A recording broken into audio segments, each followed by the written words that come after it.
Hola les amis, on se retrouve pour une nouvelle petite histoire.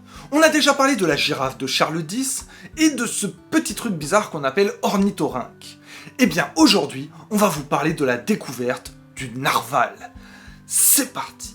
En 1593, le cartographe flamand Cornelis de Jode publie son célèbre atlas, le Miroir du monde.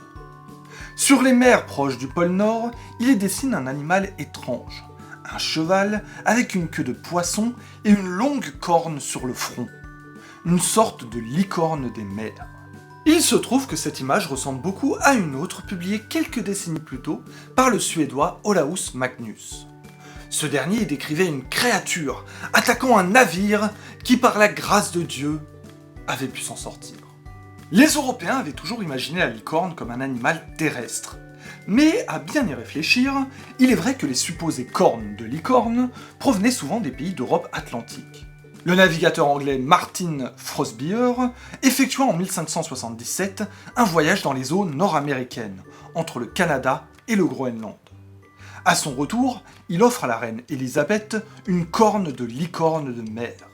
Au cours des années suivantes, on assiste à une augmentation des expéditions dans l'Arctique. Les découvertes vont donc s'enchaîner.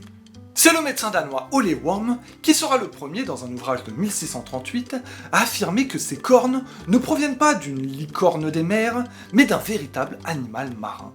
Cet animal, c'est le narval.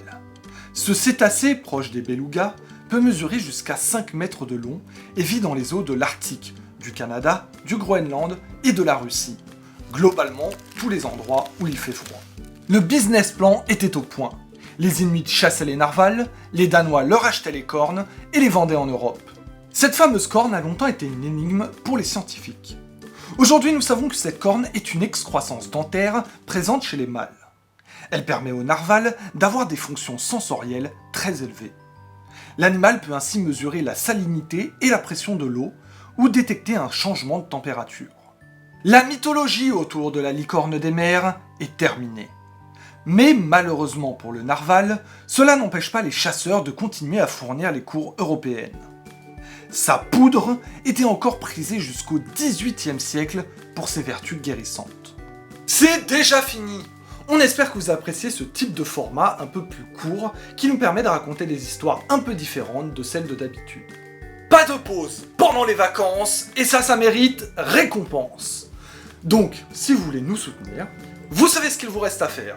Vous abonner, mettre des j'aime, des commentaires, nous rejoindre sur TikTok ou sur Instagram. Nous, on se retrouve bientôt pour une nouvelle histoire, petite ou grande.